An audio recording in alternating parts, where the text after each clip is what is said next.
Bienvenue sur Projet du Maroc. Aujourd'hui, 11 juillet 2024, nous avons des nouvelles passionnantes à partager. Renault démarre la production du tout premier véhicule hybride, Made in Morocco, le Dacia Jogger. Dans le même élan, le géant pétrolier saoudien Aramco s'associe à Renault pour développer des moteurs thermiques de pointe. En matière de finances, le Maroc et la Banque africaine de développement ont signé 4 accords de financement totalisant plus de 6 milliards de dirhams. Enfin, la Royal Air Maroc reprend ses vols entre Laayoune et Rabat. Restez avec nous pour plus de détails sur ces développements majeurs. Automobile, Renault lance la production de Dacia Jogger, premier véhicule hybride, Made in Morocco. Le Dacia Jogger sera prochainement disponible sur le marché marocain, avec des versions de 5 et 7 places, fabriquées dans l'usine Renault Group de Tanger. La production de ce véhicule familial est destinée non seulement au marché national mais aussi à l'exportation. Le modèle sera officiellement disponible à partir du 20 septembre 2024, avec un prix de départ de 190 000 dirhams. Pour ceux qui sont impatients, les précommandes peuvent être lancées dès aujourd'hui, le 12 juillet 2024, sur le site dacia.ma. Capacité de production et ambition. Renault Group dispose d'une capacité de production impressionnante, pouvant atteindre jusqu'à 120 000 véhicules par an pour le Dacia Jogger. Cette capacité reflète non seulement l'importance du marché marocain, mais aussi l'engagement de Renault à utiliser le Maroc comme un hub stratégique pour ses véhicules hybrides. Lors du lancement, Riyad Messour, ministre de l'Industrie et du Commerce, a exprimé sa fierté. Nous célébrons avec fierté aujourd'hui le début de la production du premier véhicule hybride de la marque Dacia à l'usine Renault Group de Tanger.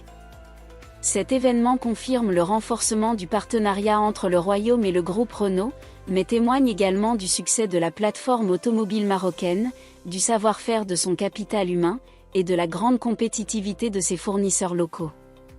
Il a également ajouté: avec ce nouveau véhicule, le Maroc continue sa transition vers la mobilité électrique et hybride, conformément aux hautes orientations royales de Sa Majesté le roi Mohamed VI, mettant la décarbonation comme un pilier essentiel de la nouvelle stratégie industrielle.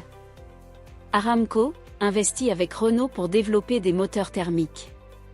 Le géant pétrolier saoudien Aramco a récemment acquis 10% de la coentreprise créée par Renault et le constructeur chinois Geely.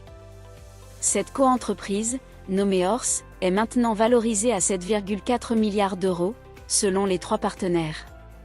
Renault et Geely conservent chacun 45% des parts de l'entreprise, tandis qu'Ampère, la filiale du groupe Renault chargée du développement de l'électrique, n'a pas encore fait son entrée en bourse. La décision de l'Union européenne, d'interdire la vente de moteurs thermiques neufs à partir du 1er janvier 2035, a provoqué un certain ralentissement des ventes de voitures électriques en Europe.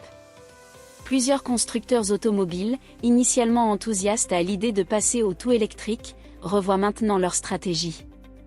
C'est le cas de Renault, qui a récemment divisé ses activités en 2 branches distinctes, l'une dédiée au développement de l'électrique, et l'autre au moteur thermique. Avec l'arrivée d'Aramco comme investisseur, Renault et ses partenaires se concentrent sur le développement de moteurs hybrides pour les marchés hors Europe, où la réglementation sur les moteurs thermiques est moins stricte. De plus, Horse prévoit de travailler sur des carburants de synthèse et l'hydrogène, cherchant à rendre les moteurs thermiques neutres en émissions de carbone. Renault semble vouloir se préparer à toute éventualité, notamment si la date de 2035 pour l'interdiction des moteurs thermiques devait être revue. Une clause dans le texte de l'Union européenne prévoit en effet une révision de cette interdiction en 2026. Maroc BAD, signature de 4 accords de financement de plus de 6 milliards de dirhams. Mercredi 10 juillet à Rabat, une étape significative a été franchie pour le développement économique du Maroc. Le ministre délégué auprès de la ministre de l'Économie et des Finances, chargé du budget, Fouzi Lekja, et le responsable pays de la Banque africaine de développement, BAD, pour le Maroc, Achraf Tarsim, ont signé 4 accords de financement d'une valeur totale de plus de 600 millions d'euros, soit environ 6,45 milliards de dirhams. Ces accords couvrent divers secteurs essentiels pour le développement du pays. Les 4 accords de financement. Programme d'appui à la transformation pour une université marocaine digitale, entrepreneuriale et inclusive. Ce projet, financé à hauteur de 120 millions d'euros, vise à améliorer la qualité du capital humain et à autonomiser les jeunes par un accès inclusif à un enseignement supérieur d'excellence, innovant et en synergie avec l'écosystème territorial. Programme axé sur les résultats pour l'amélioration de la compétitivité territoriale au Maroc, avec un financement de 200 millions d'euros. Ce programme vise à renforcer la compétitivité des territoires marocains pour attirer davantage d'investisseurs, créer des emplois et améliorer l'inclusion socio-économique. Programme d'appui au développement inclusif et durable des zones forestières. Ce projet, soutenu par un financement de 84 millions d'euros, a pour objectif de développer les filières forestières, de promouvoir l'entrepreneuriat dans les zones forestières et d'améliorer la capacité de séquestration de carbone.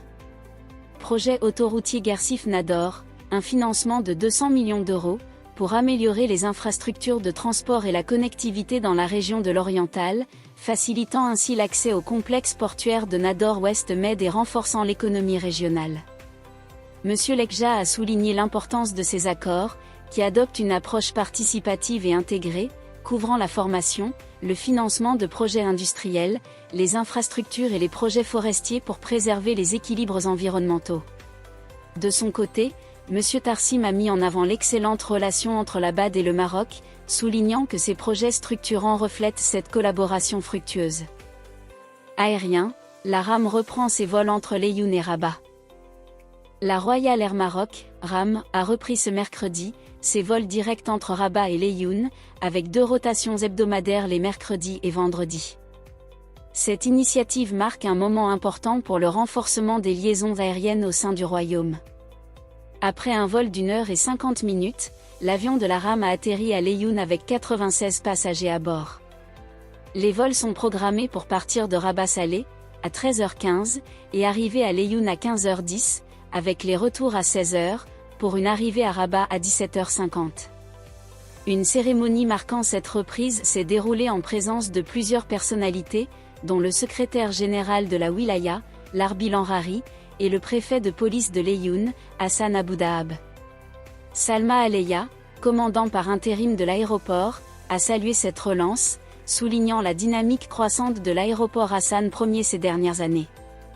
En effet, le nombre de passagers ayant transité par cet aéroport a augmenté de 23% durant les 5 premiers mois de l'année par rapport à la même période en 2023. La nouvelle desserte aérienne vise à répondre à la demande croissante et à renforcer l'attractivité de cette région.